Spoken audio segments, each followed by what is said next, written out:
We expect to begin our listening sessions with House Republicans next week on 2.0. It's going to be a very tight, very focused package. The centerpiece, of course, is permanence, because that's growth, 1.5 million new jobs, and to make sure that the future Washingtons can't come back and steal those tax cuts back, growing our economy. So, yeah, we are on track.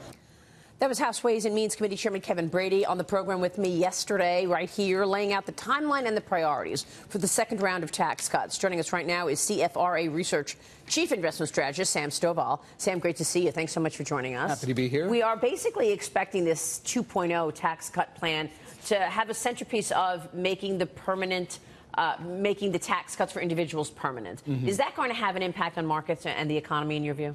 Well, I think not from the standpoint of stimulus, but rather the standpoint of uncertainty and cloudiness.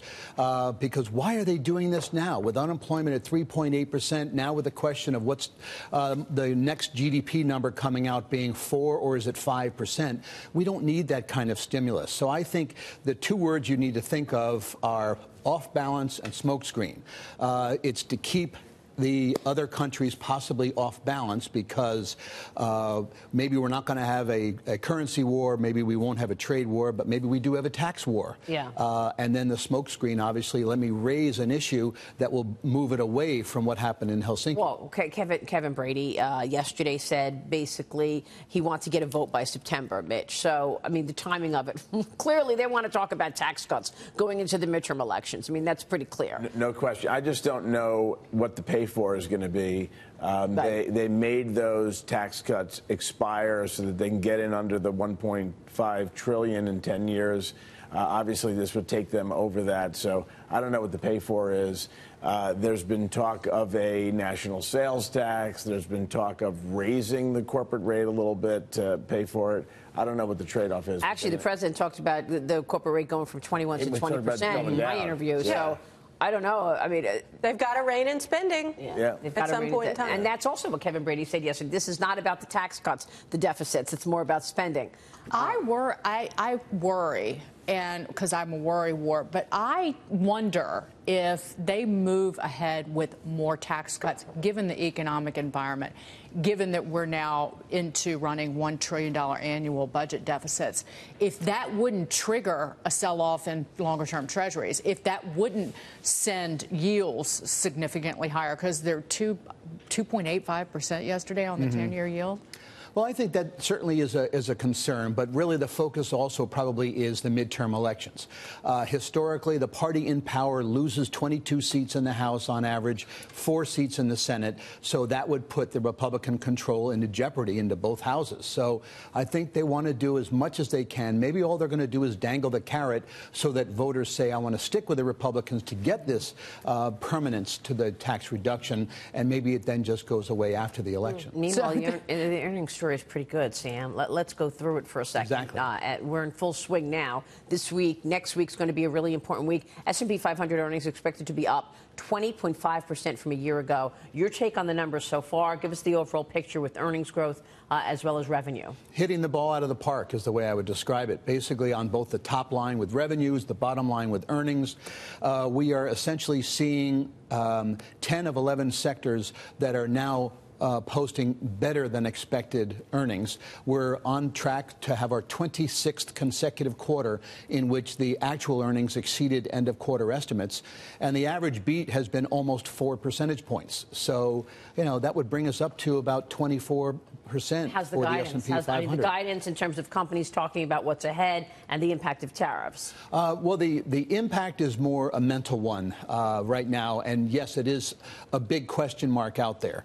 But right now, from the standpoint of economic growth projections, in terms of interest rates, while they are on the rise, are still relatively low. But I think corporations are still sounding a bit upbeat, which causes the analysts and the investors to buy into the commentary rather than run from it.